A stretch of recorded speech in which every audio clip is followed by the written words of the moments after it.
Distinguished Chair of the Ag Committee. Thank you so much. And thank you, Mr. Chairman and Ranking Member, for doing this really important hearing. It's so great to see all of you. And I get excited listening to the innovation and research and the things that we can continue to do. And of course, Senator Grassley is a senior member of the committee, a very important voice as we are drafting the 2023 Farm Bill. I also want to give a shout out to Iowa farmers, no questions. Congratulations on leading the way.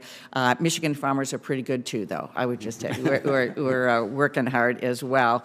But from my perspective, and I know for all of you, I mean, nobody is impacted more by what's happening on the weather from the climate crisis than farmers. Nobody else has to get up every morning and look at the weather and figure out what's going on like all of you have to do.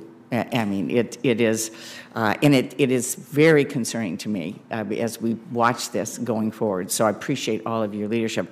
We know across the globe, the climate crisis has slowed the growth of agricultural productivity. And meeting with farmers around the world, I've certainly had those conversations.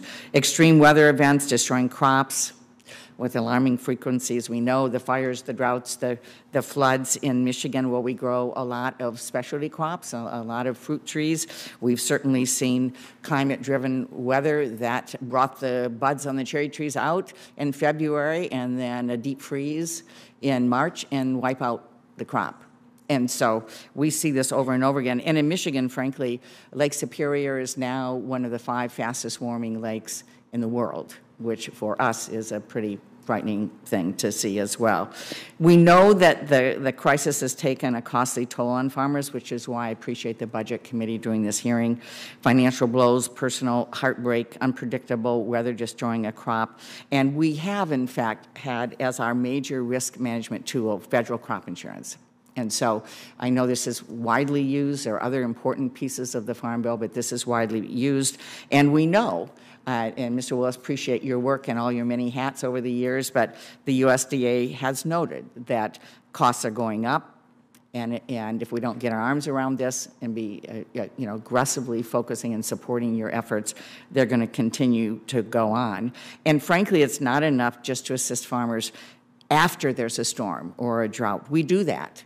We have put $90 billion in the last few years, Mr. Chairman, into disaster assistance, issues related to what's happened around trade with China or COVID. When we're good at putting it in after. We need to be supporting on the front end. And that's why what we did last year was so significant in the investments we did with what we have dubbed climate smart agriculture and climate smart forestry, which is what all of you are doing. I mean, that's what we're talking about, is doubling down so more people can sign up for EQIP, more people can sign up for RCPP or use CRP and so on. That's really what we're doing. The other thing that we did, and also we added more money to REAP. I was so pleased to hear you talk about that. Very, very important for growers, and we need to make sure we're keeping that there. And the transition to clean, renewable energy for our rural electric co-ops, which is a very significant piece of what we are doing around reducing costs and reducing pollution. We also passed our Bipartisan Growing Climate Solutions Act, which our chairman was a significant partner in getting done, which I hope is going to make sure that USDA is going to help provide more market incentives and innovative approaches to deal with carbon sequestration and so on. All of that to say, let me move to a couple of questions. So glad to see farmers on the panel. And Mr. Larson, let me ask, you talked about the importance of planning for climate resiliency through crop diversification. So I wonder if you might talk more about that. Do you think it's important for Congress to explore policy options to help farmers wanting to diversify their operations? Or do you think at this point it's just a matter of making those choices? Yeah, thank you. So there's a couple ways to look at that from my perspective. And one is that crop diversity puts vulnerable times for yield production at different times of the year. So in the Corn Belt and the Grain Belt, we say that July makes the corn, August makes the beans. Well, what time of year makes the oats, like my oat crop? Well, it's right now as they're making grain. And the oats, frankly, don't care about a dry August because they're in the grain bin and they're getting processed into food. So that's one way to manage risk from a farmer's perspective. From a policy perspective, we need to look at the ease of transition from a farmer who's looking at growing a crop outside of corn and soybeans and the ease in which they can implement that. So, you know, in my area, we have very good APHs on corn and soybeans. That is our proven yields on corn and soybeans. But if we were to step outside of those proven yields into a crop we haven't grown before, such as oats or something else, we don't have that protection of a good APH.